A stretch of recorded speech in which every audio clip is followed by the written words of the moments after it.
All right, hello everyone, welcome. I'm Michelle Glaze, Director of Professional Outreach for the Foundation Fighting Blindness, global leader in driving retinal degenerative disease research. We welcome you to Foundation Forums for Blindness, the Philadelphia Market Philly Forum. And we have a great lineup of presenters for this evening. Just to give you an overview of the flow of this particular meeting, we're going to start by introducing the founding members. Then we'll get into the presentations. Each presenter will have 7 to 10 minutes, a little bit extra for Ben Shaberman, because he's going to be going through some retinal disease research for age-related macular degeneration this evening. And after all of the presentations, we will open up for questions. So there will be a Q&A section at the end after all of the presentations. Feel free to enter any questions that you might have into the chat or just hold on to them. Andrew will be monitoring those at the end, and then we'll have some closing remarks before we tie things up for this session of the Philly Forum. So I want to start by just introducing our founding members. We have Dr. Ranjoo Prasad with WillsEye, and you will be hearing from her tonight. Beth with VisionLink. Lora Swatko with Blind Institute of Technology, and then our team here at the Foundation Fighting Blindness. So before we launch into presentations, do any of our founding members have anything that you'd like to share or highlight?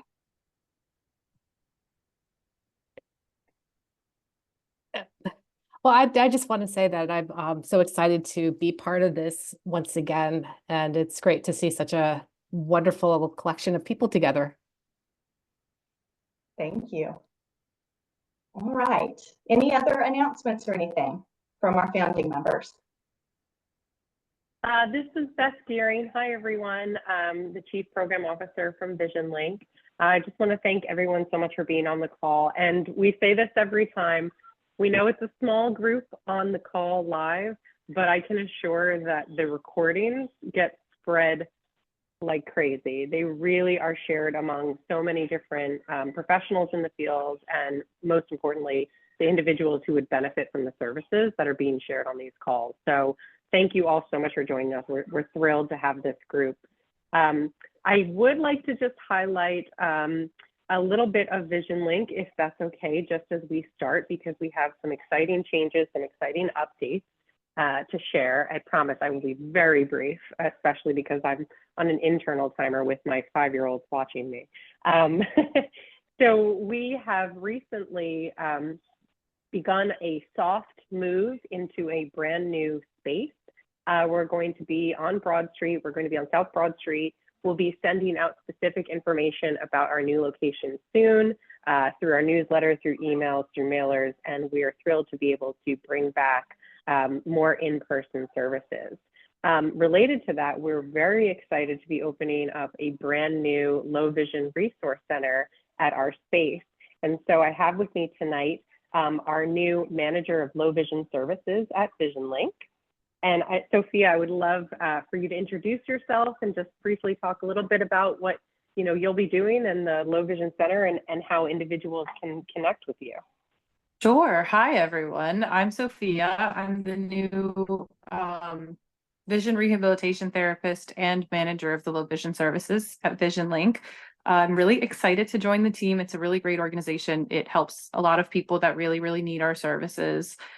So a little bit about what we do is we are introducing a more interactive way, I guess, to train individuals with blindness or low vision to do things that they used to do more easily with their full functioning vision. So that's anything like paying bills, home management, assistive devices, even like phone use, things like that. So I'm really excited. Thank you so much, Sophia. So if any of any colleagues, connections, friends you work with, patients that you see, anyone in the community, is looking for low vision services, especially when it comes to the vision rehab services, really learning how to utilize devices and get that hands-on meaningful education, please reach out to VisionLink.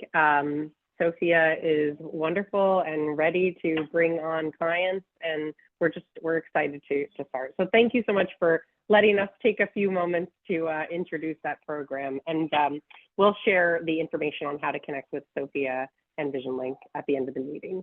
Thank you all. Yes, thank you. Wonderful. Thank you, Sophia and Beth, for sharing that. Just to highlight and underscore what Beth mentioned, these sessions are all recorded. So all of the information shared tonight and on previous Philly Forums are recorded, and they are housed on our Philly Forum webpage. You can access that page by visiting fightingblindness.org, select the For Eye Care Professionals tab, and then Foundation Forums for Blindness. And under that header, you'll find the link to Philly Forum, where you can find contact information for all professionals who have provided information about services and support to the blind and low vision community in Philadelphia and surrounding areas. I think we are approaching a list of about 20 different professional resource points of contact, with the Philly Forums now approaching almost a year in existence. So congratulations, team, and thanks to everyone who has participated. So now we'll go ahead and get started with our presentations for this evening. I'm going to turn things over to Andrew Kim, our Professional Outreach Coordinator, and he will be introducing each of the presenters for tonight's forum. Andrew? All righty, well, thank you so much, Michelle. So let's get things started with our first presentation this evening. Our first presenter this evening is actually one of our founding members, Dr. Ranjoo Prasad. Dr. Prasad is a low vision specialist that serves as an optometrist at WillsEye Hospital and the Michael J. Crescent's VA Medical Center. She's also a member of the board of directors at VisionLink, serves as chair of the Curriculum Advisory and Lighthouse Committee, and is an advisory member at Bestwork Industry. So tonight, Dr. Prasad will provide us an overview of low vision rehabilitation for patients with AMD. Dr. Prasad, please take it away. Dr. Prasad, you're on mute. Okay. So typically for, well, just to give you a general idea of what I do, I generally work with older adults in the low vision rehab field with all eye conditions. Most commonly are glaucoma and macular degeneration and diabetic retinopathy. And these patients are typically referred by their eye care providers. Briefly talking about the low vision exam, we look at what patients would like to do better again during their history. Specific questions are asked related to activities of daily living, their living environment, you know, what type of house do they live in? Are there stairs? Stairs, also lighting. And then we also assess for fall risks and risks for depression.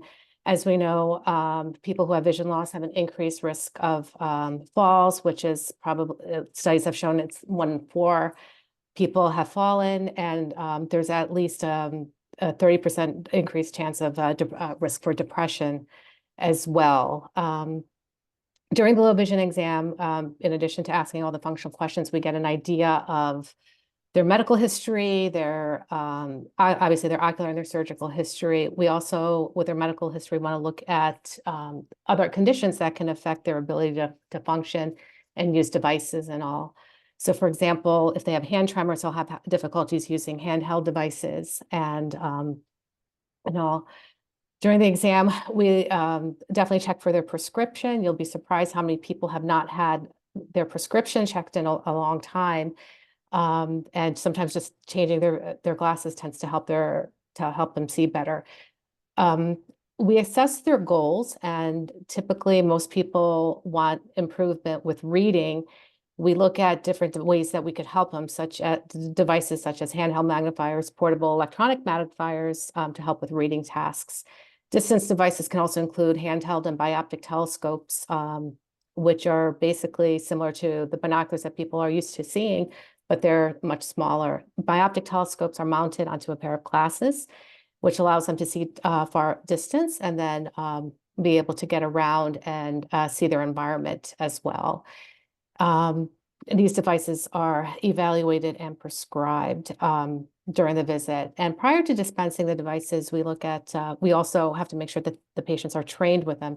I have a wonderful low vision technician that I work with who's part of the Vision Rehabilitation Master's Program at Salis, and she provides training for the devices. And then we refer and partner with other resources. We have a very close relationship with VisionLink. As you know, I'm on the board. And for the devices that are prescribed, we will refer further for training with them. And when we look at difficulty with mobility and falls, we will refer for orientation and mobility training, which may or may not mean using a cane. With macular degeneration, people lose their central vision and not their peripheral. So they typically don't have difficulties navigating unless if their vision loss is very extensive too. We also partner with other resources. For example, with the state agencies for the blind and visually impaired in the tri-state area. And in Pennsylvania, it's Blindness and Visual Services, BBVS, and New Jersey, it's the New Jersey Commission for the Blind and Visually Impaired, and also the Delaware agency. And with these referrals, for, again, further training with the devices, technology assessment, and including phone training as well. And finally, with where I work, I work in a tertiary care setting. So should there be any changes, there are other some specialists that we can refer to. So we're involved with continued growth and expansion. Alrighty. Thank you, Dr. Prasad, for that overview. And it's good to kind of understand a little bit more of the insights for a patient when they go through that process, especially if they have AMD. So very cool. Thank you so much. Okay, so for our next presentation this evening, we'll be hearing from Julie McNair, Lead Coordinator at the Pennsylvania Link to Aging and Disability Resources. And tonight, Julie will discuss what resources are available for your older patients. So Julie, please tell us more about your organization. Well, thank you, Andrew. And for those who weren't on at the beginning, I just want to apologize for not being on screen today. I had an allergic reaction, so it's better that you see my profile and not my face. So again, I just want to thank everyone thank you for having me today.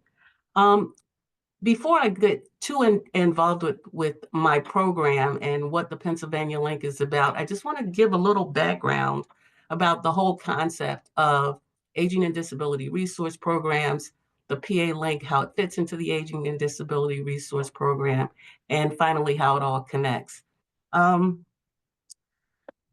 Aging and Disability Resource Centers, which are also called ADRCs, they're a nationwide effort to take a seamless approach to the way that we assist seniors, adults with disabilities, such as low vision and blindness, and veterans who need help with activities of daily living. It's supported by the Administration for Community Living, Centers for Medicare and Medicaid Services, and the Veterans Health Administration. In Pennsylvania, the ADRC program is named the Pennsylvania Link to Aging and Disability Resources. So what I'm going to do right now is just do a broad overview of what the PA Link, what it is. And it is a network of agencies, organizations, and community-based stakeholders who partner and collaborate to help the populations that I just mentioned, older adults, people with disabilities, veterans, and their caregivers, connect with information, resources, and long-term services and supports in the local community. The link covers all 67 counties throughout the Commonwealth of Pennsylvania, and I serve as the lead coordinator for the PA Link in Philadelphia County. I also work at PCA, the Philadelphia Corporation for Aging, where in that role, I manage the Aging and Disability Resource Program within PCA. So I have a dual role in the coordinator sector of Aging and Disability Resource Centers. Before I go on, we all know if we've ever tried to navigate the service and support systems, that it can be rather challenging, very frustrating, not only for the consumers or the patients that you serve, but also for professionals who are trying to navigate these systems. And many times it can lead to certain amount of frustrations when people are trying to locate information, services, long-term supports. And the link basically was designed to help the consumers, their family caregivers, learn about, consider, and navigate the long-term systems and supports, both public and private, that are needed to maintain the quality of life and independence for continued living in the community. So as you can see here, I'm kind of going into a different direction from not basically just talking about specific resources for the blind and the low vision community, but just an overall overview of what the PA Link is in Pennsylvania, and specifically and specifically in Philadelphia County. The way that we basically, what is the mission and the purpose of the link? Well, it's to raise awareness and expand the use of community-based supports and services. We're very fortunate in Philadelphia that there are an abundance of resources that, as I said earlier, can be very, very difficult to navigate. These systems can sometimes be very difficult to navigate. And what the link does is wants to raise awareness and expand the use of community-based supports and services, promote person-centered decision-making, because sometimes when individuals, patients are trying to find services or whatever, and you're connecting with a specific agency or organization, the agency or organization may already have in-house models that they would prefer that the patient or consumer navigate, or as they're trying to connect with these procedures and policies within that particular agency, the model agency. Within the PA Link, even though we deal with a lot of agencies and organizations, our goal is to promote person-centered decision-making on the behalf of the consumer. So therefore, when we're dealing with consumers, we're unbiased. We just want to make people aware of the resources that are available to them, and to help them. I'm sorry, the Benadryl is kind of kicking in, but help them make decisions based on their needs, their values, and their preferences. The other thing that the PA Link does is that we build relationships. We partner and collaborate with community partners, such as VisionLink. I've had a relationship in the past with WillsEye, but we build relationships. My role is to build relationships with agencies and organizations that provide the resources, so that we can partner together, collaborate, and again, just work together to raise awareness, not only for the link, but for the agencies that are a part of the network. There, I can say that there's no charge for the information or assistance provided by the PA Link. And in many ways, I kind of say that, just mentioning, as I said earlier, specifically in Philadelphia County, we're fortunate to have an abundance of resources that are available, but I always say it takes a village to kind of make these connections with the various organizations and agencies within Philadelphia County, so that the populations that are served and also the professionals or the members of the organizations that are part of the partnership can become more familiar with the resources that are available. I must say that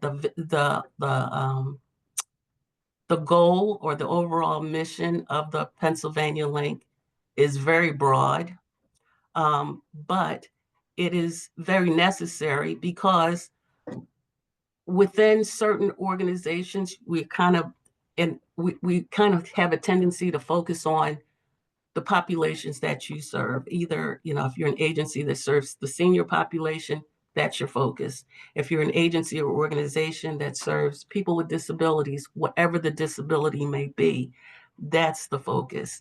Or if you're even serving the veteran population, that can be an isolated focus. But what the link does is want to break down some of those barriers, to make connections, to make it easier to access information, because even the populations that we serve, they're cross sections. You have seniors who become disabled individuals who become seniors, and the veteran population who are seniors or have disabilities, and you just want to break down the silos.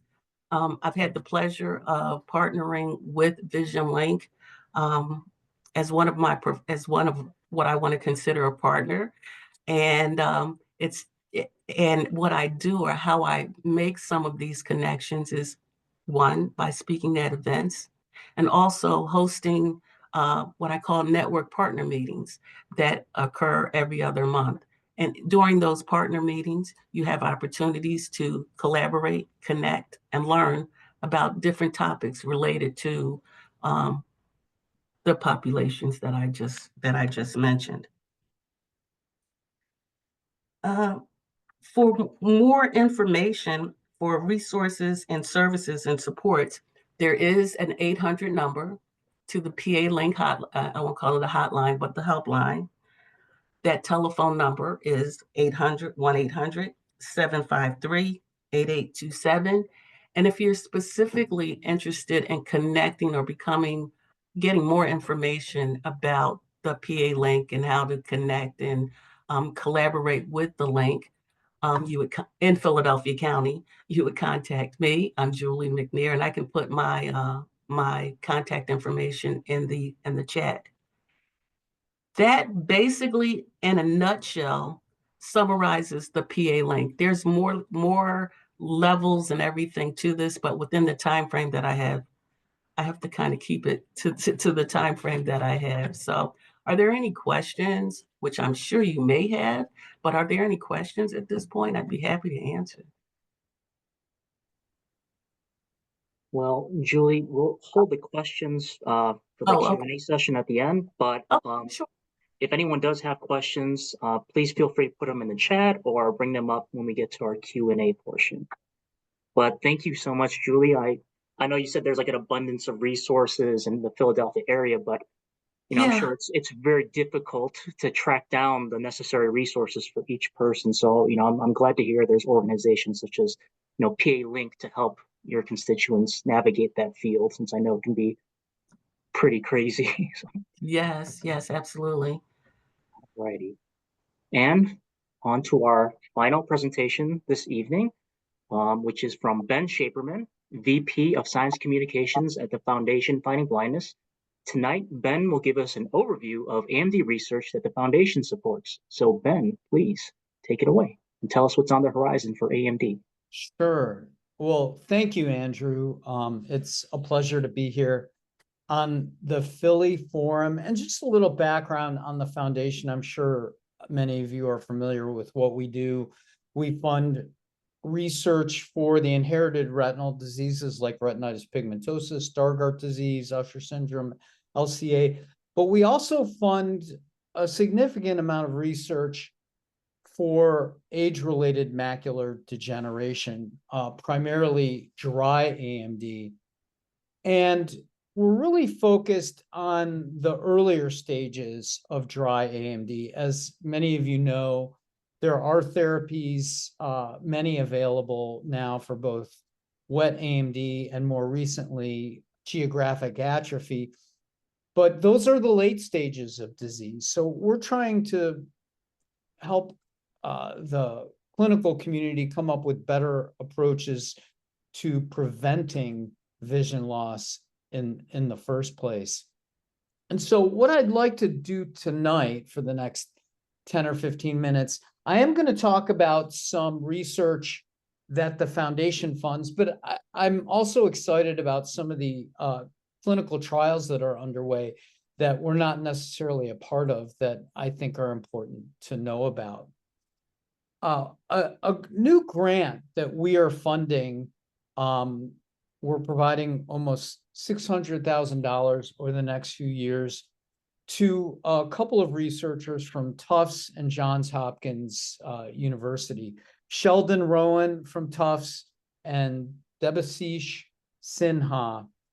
And their project is looking at diet, the microbiome and even evaluating some gene therapies that are targeting the drusen pathway. As I'm sure everybody knows, drusen are the deposits that are the hallmark of AMD. That's how AMD starts in just about everybody. And drusen are primarily comprised of lipids. There's a lot of stuff in drusen, but lipids are the primary component. And so they are looking at ways to, or one of the things they're doing, they're looking at ways to either slow down or prevent the production of lipids. That's a big focus. They're doing this primarily in mouse models. By preventing lipophagy, then perhaps you can prevent vision loss in the first place.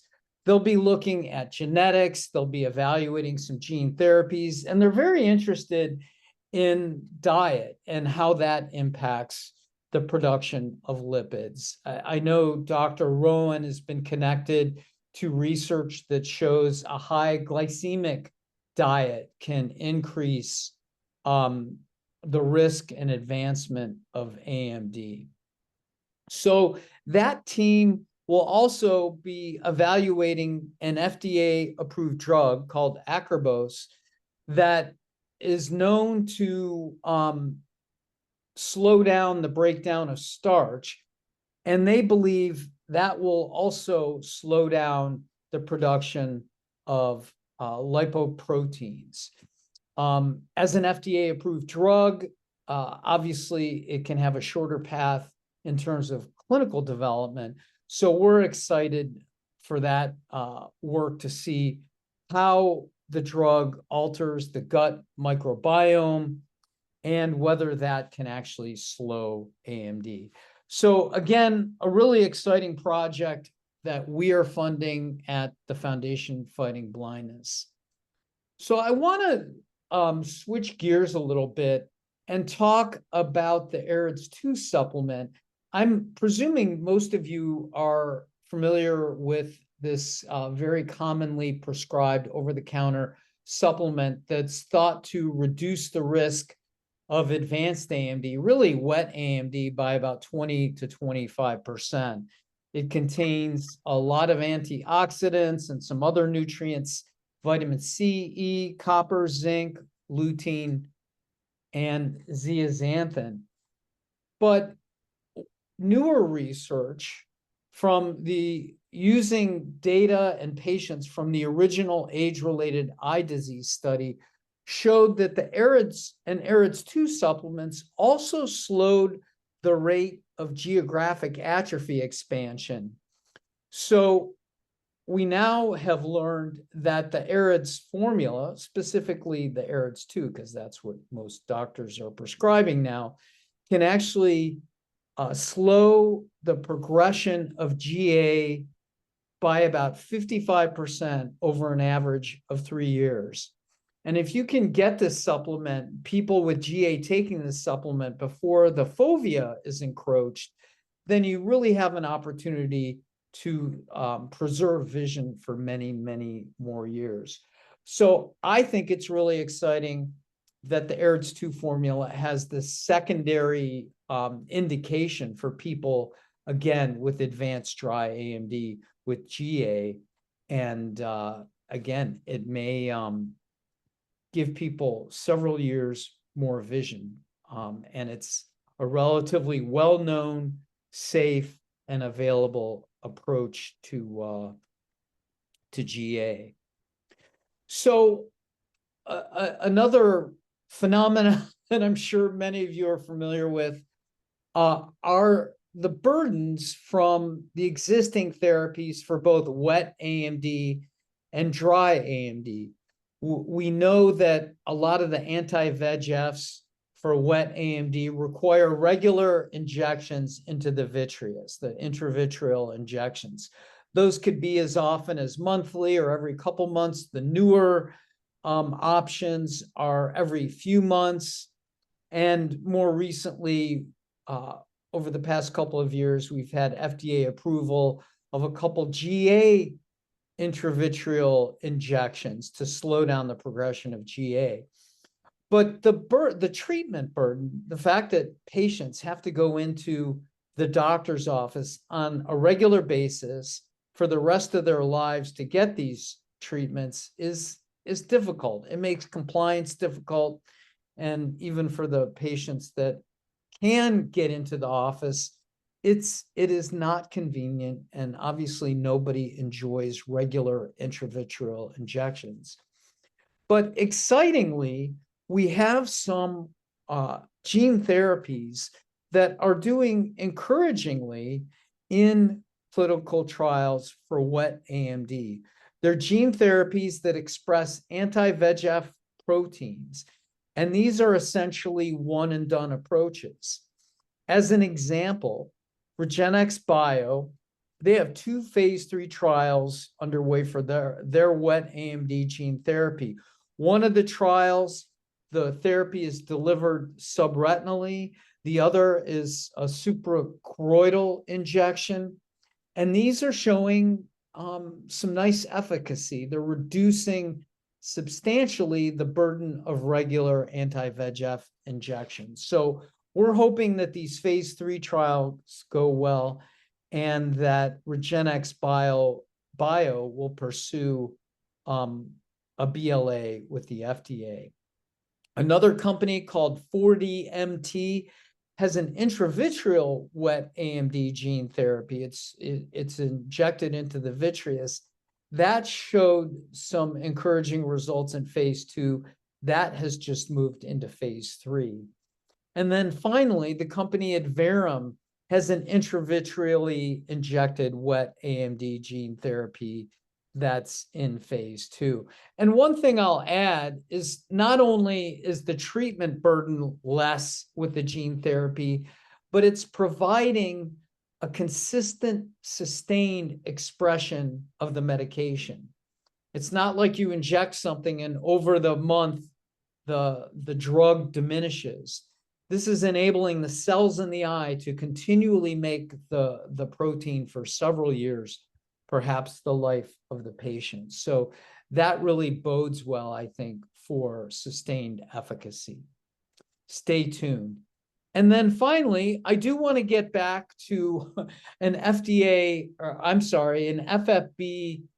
funded gene therapy from Perceive Bio for people with geographic atrophy. This is in a relatively new phase 1/2 clinical trial. We're actually investing in the company through our venture philanthropy fund called the RD Fund. So we actually have an equity stake in this company. Perceive Bio is delivering a certain variation of the complement factor H gene to kind of temper the immune system, which we know is overactive in people with MD, and CFH. The high-risk variants have been strongly implicated in AMD progression. This is still at an early stage, so we haven't heard results yet, but we're excited to be investing in this company. And then finally, I also wanted to mention that a partner of ours, Johnson & Johnson, that big pharmaceutical company, they also have a phase 2 trial underway for a geographic atrophy gene therapy as well. So there's a lot more going on. I just picked some of the things that we're funding, some of the things that I'm more excited about these days. But if you're interested in learning more, you can always go to fightingblindness.org to get news and information on what's going on for not only AMD research, but the inherited retinal diseases as well.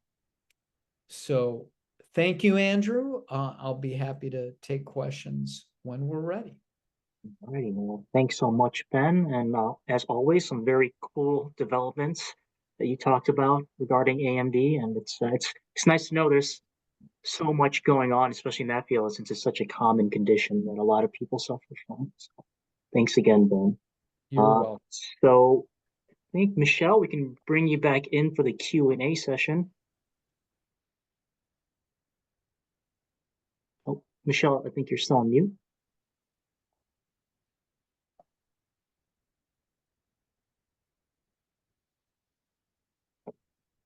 Michelle? I think Michelle froze. Oh, she looks like she's still moving. It's just she's on mute, though. She's moving a little bit. Yeah. Well, okay. Well, the show must go on. So, sorry, Michelle. But we'll try to do our best without you here. So this is our Q&A session. So if anyone has any questions, please feel free, just unmute yourself and ask if there's anything that came up during any of the presentations you'd like to know more about.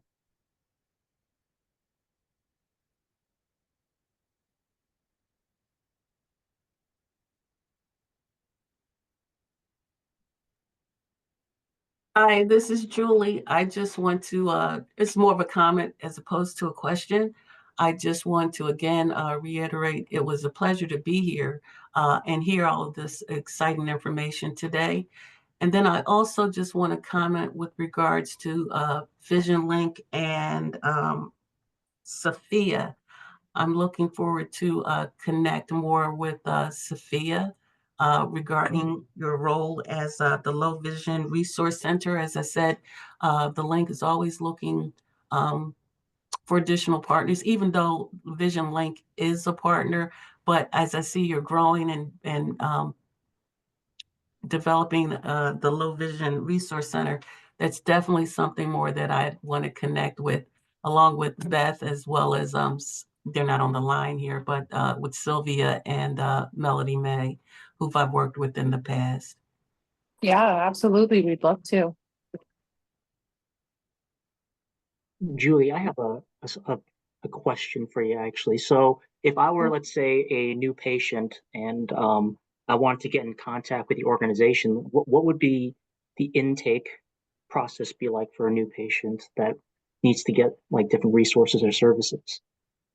Alrighty, there are two ways to do this. As I said, one would definitely be by contacting the 800 number, the PA Link call center. But if you're looking for connection in Philadelphia County, one of the specific programs of the PA Link is a program called Person-Centered Counseling.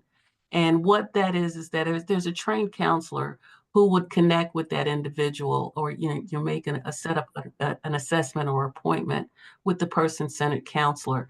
What that entails is just an really broad interview or an intricate interview with the patient or consumer as to what the needs are, what specifically they're looking, the resources that they're looking for, and the counselor, in conjunction with the person, kind of builds a plan or a source of resources that are available that the client could connect with.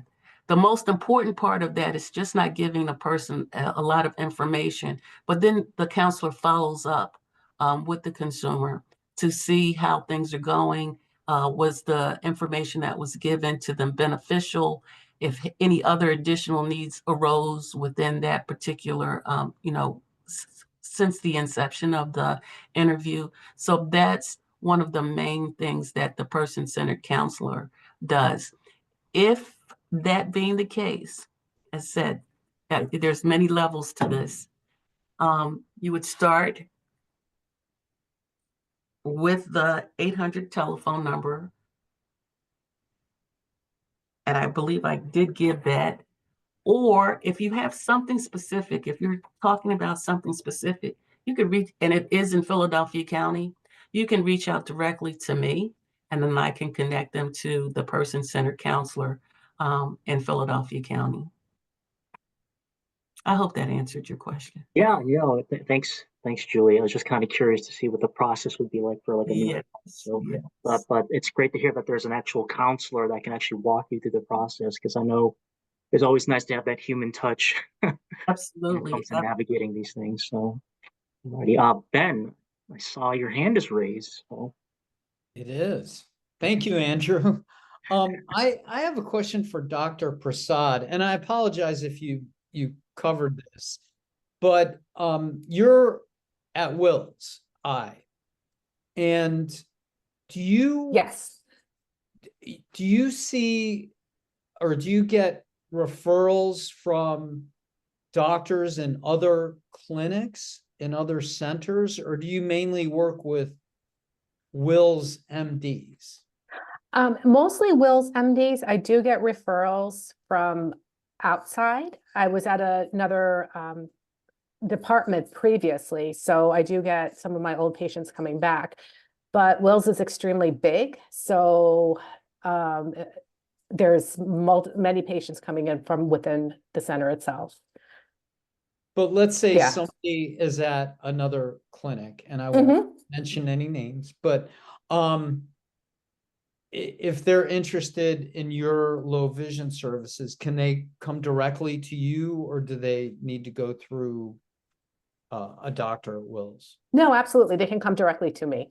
Okay. So they can call the main number and schedule an appointment. Absolutely. Yeah. Great.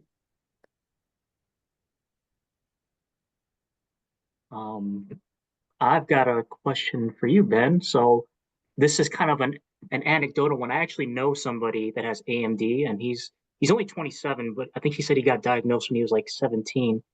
But I remember he had mentioned to me, because we just had this random conversation with this person, and he had told me that his doctor had recommended physical activity as a good way to slow down AMD. So I don't know if you ever heard of that, or you have information on being active as being one of the mechanisms to kind of slow the progression down. Yeah, that's a really great question. I just want to comment. Your young friend probably has an inherited form of macular degeneration, like Stargardt disease or maybe a cone rod dystrophy. And I would strongly suggest that he get genetically tested to try to find out what mutated gene is causing his macular degeneration. But with that said, there have been studies, more so in animal models, that show that exercise and aerobic activity can slow degeneration, definitely in the inherited retinal diseases. Mm-hmm. They put mice on running wheels, and the mice with the disease have slower vision loss than the mice that are the couch potatoes.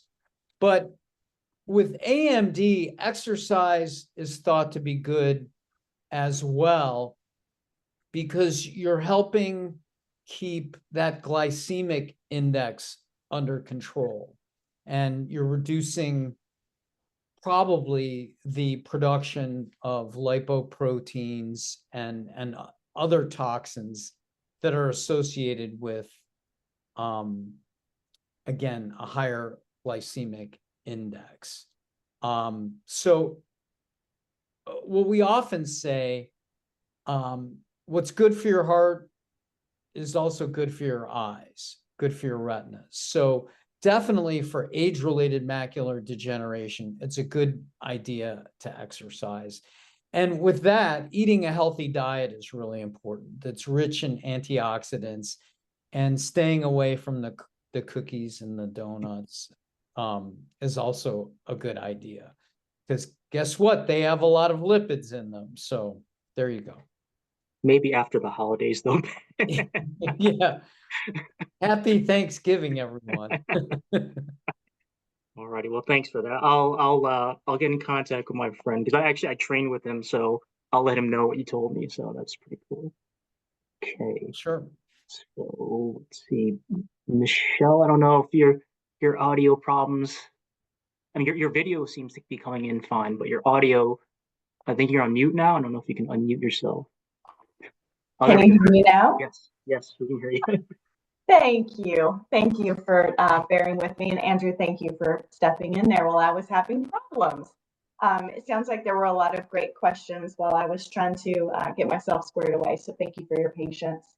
Are there any other questions or comments for any of the presenters or from our founding member team? We do still have about 10 minutes. And I do want to briefly introduce Shannon, who is our community manager for the Philadelphia chapter of the Foundation Fighting Blindness. So I'd like to give her a few minutes to say hello.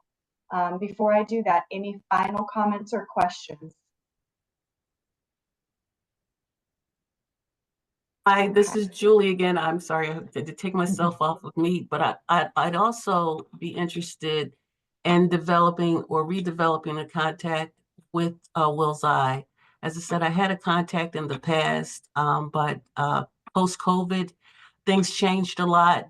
So it would be good to have a contact or an outreach person, if not you, Dr. Prasad, who, if not now, perhaps we can connect at some other point to give me some leads as to whom would be the best person to connect with at WillsEye. Yeah, it would definitely be me to start. Okay. And then I have my technician, low vision, my low vision tech, Rebecca. So she would be a good contact as well. But we can definitely connect afterwards, and I can give you all that information. That's great. Sounds good. I appreciate it. Thank you very much. Sure. Perfect. Okay, Shannon, do you want to take a minute to just say hello, introduce yourself, and share any upcoming events in the Philadelphia market? Sure. Hi, everybody. As Michelle said, I'm Shannon Capper. I'm the new community manager for the state of Pennsylvania for the Foundation Fighting Blindness. I'll be covering the whole state. I did go to the Philadelphia Vision Walk. That was my third week with the organization. So it was really fun to get to see how everything works. I'm excited to say that the Philadelphia Walk is only $2,500 away from its goal. So we're almost there. So we're doing a little bit of challenge out there. If you want to jump on and raise $100 between now and the end of November, and then you and a guest can go to the Phillies game with me in 2025 for one of their games. So we're just doing that little promotion there in Philadelphia. If you're interested in that, you can reach out to me. And also, I'm excited that I'm looking to start planning our spring Vision Connect. So I have a bunch of different ideas. So I'm sure I'll be reaching out to some of you to get some feedback on your thoughts on community partnering and getting that off the ground. All right, Shannon, thank you so much. You're welcome. If anyone is interested in getting connected with the Foundation Fighting Blindness in Philadelphia, please reach out to Shannon. We are excited about all of the presentations tonight. So thanks again to all that hopped on to present and share some information. Ben, Julie, and Dr. Prasad, we appreciate you. Thank you to Beth and our founding member team. Our next Philly Forum will be in February of 2025. That will be our second annual, meeting, or what would that be? Our second round of annual meetings. February is when we initiated the Philly Forum, so that will be our 1-year anniversary. That's a better way to say it. So stay tuned on the date for that, and we look forward to sharing the recorded session, adding all of you to our Philly Forum page. As mentioned on the front side of this meeting, if you are connected with other professionals in Philadelphia or surrounding areas who might be interested in either joining us on a Philly Forum or presenting on a Philly Forum session or meeting, please reach out to either myself or Beth or one of the founding members. Let us know who those folks are. We do encourage you to share the recording and to share the Philly Forum page with eye care professionals and other professionals in the market who would benefit from learning about all of the different resources out there and available to individuals with low vision and blindness, as well as research that's underway, which can be, as Ben mentioned, obtained from our Fighting Blindness website. I also want to promote the Eye on the Cure podcast that Ben Shaberman hosts. That's a wonderful way to stay on top of different updates and emerging therapies and clinical trials that are underway. So check that out. And until our next Philly Forum, thanks to everyone and have a wonderful evening.